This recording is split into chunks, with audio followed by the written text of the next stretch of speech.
Module 1. During my teens, I used to be a very crazy fan of Sherlock Holmes. Whenever I heard this word detective, I would jump out of my seat with excitement and yelling at top of my lungs. I would scream that the future Sherlock Holmes is me. When I finally got a job in a very famous detective firm, I was on cloud nine. Highly elated by the fact that I got the job, I started daydreaming as soon as I entered the firm.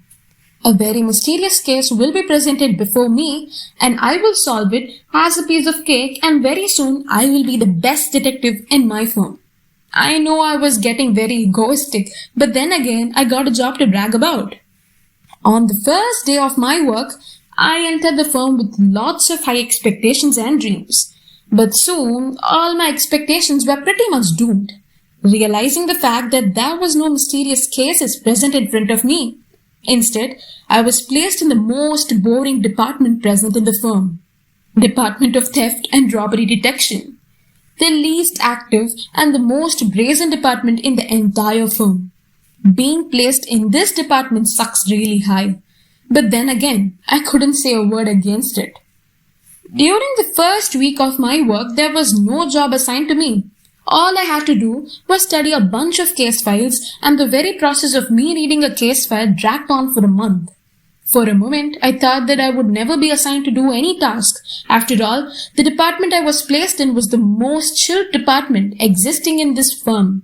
But I forgot that no matter what you do or what work you do, troubleshooter always ceases to exist. No matter what course you do or what job you do, you'll always find people coming up with their demands and problems, and your job is to solve them. This is one of the essences involved in solving problems.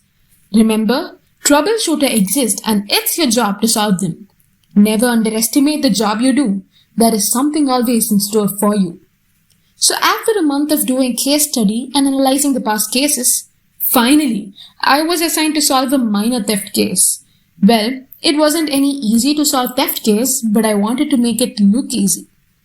Mr. and Mrs. Ramesh house was looted. All their money and jewels were pillaged. After returning from her cousin's marriage, Mrs. Ramesh saw her house was broken on entering inside her house.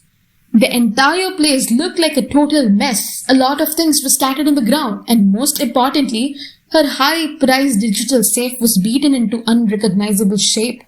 All the valuable jewelry and money was stolen. While her husband Ramesh was overseas for a business meeting, this all happened. Weeping from despair, Mr. and Mrs. Ramesh filed a case for investigation. With the police getting involved inevitably, I was placed as the detective to investigate the situation.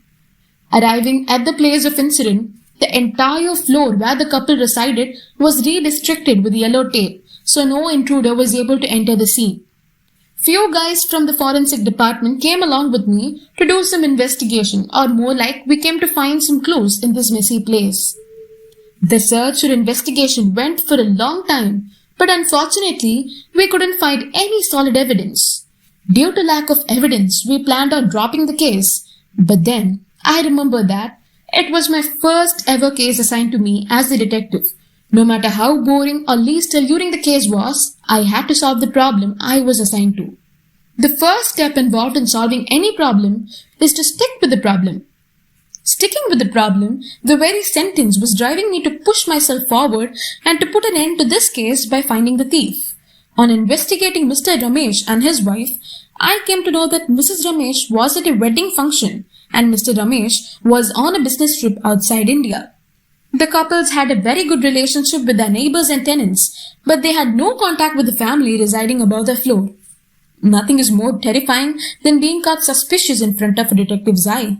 With calm composure, I knocked on the door of the family residing above Mr. Ramesh's house, and soon I met the lady of the house. Speaking with her for an hour, I didn't find any clues related to them being caught suspicious, and I was planning to leave her house. I guess you can say I gave up. But as soon as I got from my seat, I met a kid who turned out to be the lady's child. Giving benefit to my doubt, I asked the kid if he found anything suspicious 2 weeks ago. To my utter bewilderment, I found a strange thing spoken by the kid. Soon, everything clicked into place and I found the thief hiding inside the closet. Yes, you were right. Mr. Ramesh. Mr. Ramesh, who was supposed to be overseas for a business trip. Never mentioned to me which country he went to, and I was a fool who blindly trusted his clients. Thanks to the little kid who said he saw Mr. Ramesh walking down the stairs 2 weeks ago.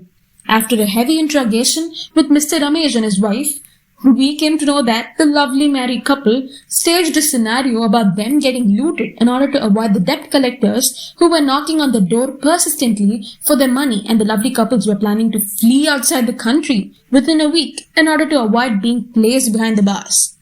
Luckily, I trusted my instinct and lingered in the lady's house for a few seconds. If not today, both the couples who would have escaped and my first case as a detective would have been a failure.